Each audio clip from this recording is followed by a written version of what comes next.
ജെസ്റ്റൽ opticals, opposite TB hospital, Karuvelippady, Kochi. INTUC Kochi regional കമ്മിറ്റിയുടെ ആഭിമുഖ്യത്തിൽ ലഹരിക്കെതിരെ ഒരു വോട്ട് സംഘടിപ്പിച്ചു.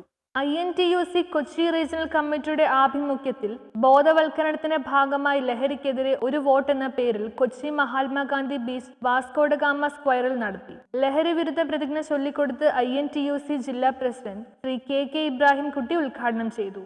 അധ്യക്ഷത മുഹമ്മദ് ജെറീസ് നിർവഹിച്ചു. Sister Gladys Mathew, Ajith Ameer Bava, VH Sihabuddeen, PP Jacob, TV Shaji, KK Nadeer, Sleeba Samuel, Shaiji Mathew, Mujeeb Rahman, Sirad Hussain, PM Thajuddeen, Shaheer MR, Noushad KR, KK Thaha, Shaji CH, Fazalur Rahman, Sujith Sajeev, Mini Sabu, TA Sihab എന്നിവർ സംസാരിച്ചു.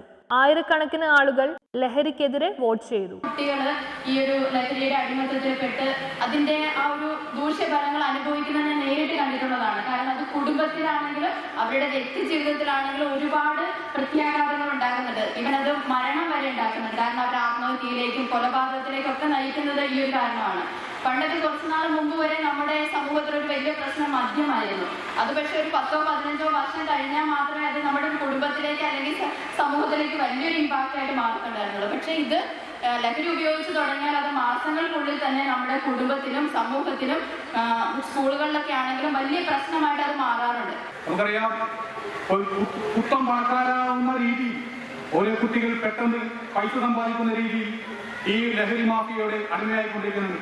നമ്മൾ കുട്ടികൾ സ്കൂൾ വിട്ട് വീട്ടിൽ വരുമ്പോൾ മാതാപിതാക്കൾ അവരുടെ കാര്യങ്ങൾ ശ്രദ്ധിക്കണം. അവർക്ക് അവരുടെ ഭാവമാറ്റങ്ങൾ, അവരുടെ സ്വഭാവ മാറ്റങ്ങൾ എന്തൊക്കെ ഉണ്ടെങ്കിലും അവരെ നമ്മുടെ പോലീസ് ഹെൽപ്പ് ലൈൻ, അവരുടെ സംഘടന ഹെൽപ്പ് ലൈൻ എല്ലാം ഉണ്ട്. അവരുമായി ബന്ധപ്പെട്ട് നമ്മുടെ ഈ കുട്ടികളെ നേർവഴിയിലേക്ക് എത്തിക്കേണ്ടതാണ്. കാരണം ഈ കുട്ടികൾ ഭാവിയിൽ തീരെ മോശമായിക്കൊണ്ട് വരും തലമുറയും ഇപ്പോൾ വളർന്ന കുട്ടികളും നല്ല രീതിയിൽ അല്ലെങ്കിൽ ഇന്ത്യയുടെ നിലനിൽപ്പ് തന്നെ അപകടത്തിലാവും. News bureau, Kochi.